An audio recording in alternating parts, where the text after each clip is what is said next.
观众朋友们，大家好，我是哈里森，欢迎来到 Auto Lab。今天要给大家带来的这台车，一句话简单概括：全世界芯片算力最强的车，没有之一。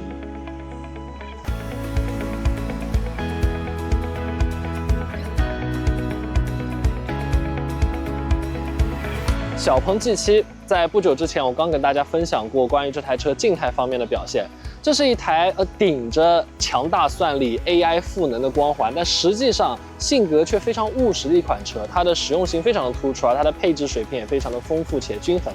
那么今天终于有了试驾这台车机会，所以我们专注在动态方面来回答3个问题。第一，这套与华为合作的 AR HUD， 它实际的显示效果究竟如何？而第二，在大算力和全视觉方案的加持之下，它的驾驶辅助会有怎样的表现？而第三，这辆车开起来究竟怎么样？首先来和大家描述一下这个 AR HUD 的一个实际体验。从它的显示效果以及新鲜感来讲它的体验绝对是非常出色的。你可以获得更加丰富、更加精准的导航信息，你可以在打灯变道的时候获得后方盲区的画面，而同时你也可以在像现在这种比较大的雨天这种视线比较差的这种环境之下，它能够主动的去标识你前车的一个位置，来增加你的行车安全性。而最重要的一点就在于它面前的这一根车道指引线，真正意义上是实时生成的。它不光能够贴合前方车道的一个形状，而同时在你打方向的时候，其实它也会有一些轻微的变化，会让你感觉这种真实感更强一些。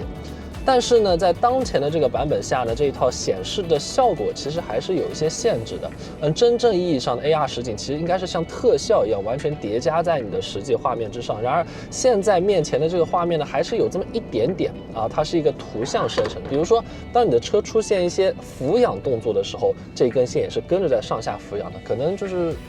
说的严格一点，会让你觉得有这么一点点出戏吧。而且它在有一些比较复杂的路况下，这根指引线可能也会出现显示错乱的一些情况。但是这一切都是只是基于现在的版本状态而已。如果说它已经能够拥有这样一套硬件了，那么未来在软件上进行一些优化，它确实有可能会给你带来更好的体验。接下来关于智能化的表现，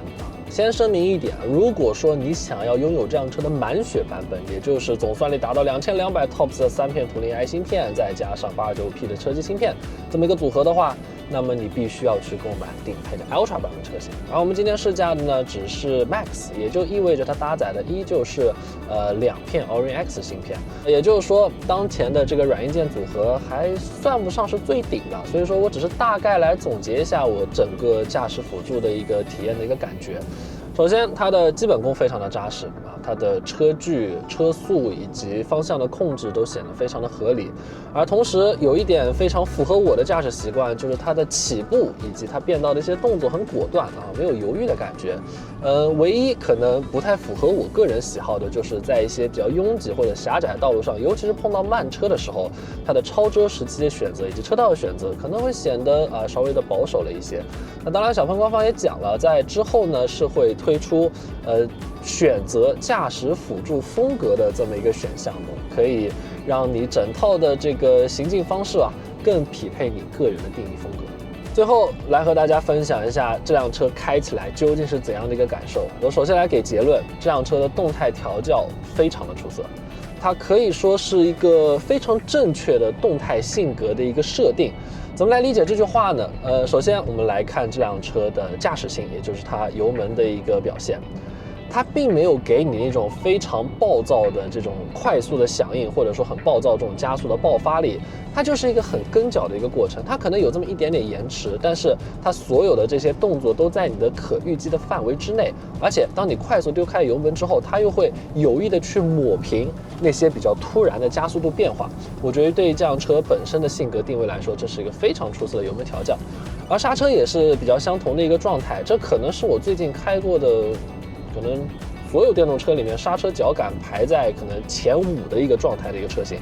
它的刹车踏板的支撑力、它的制动力的线性程度、它整体的建立过程都会显得非常的舒适、非常的平缓。你可以很轻松的去控制它的减速度，不会像有些车就非常神经质的这种刹车踏板一样，你需要小心翼翼的去踩刹车。这辆车在这一点上表现也是非常出色。所以说，整辆车它在纵向的控制上都可以做到一个让你很随心所欲的一个状态。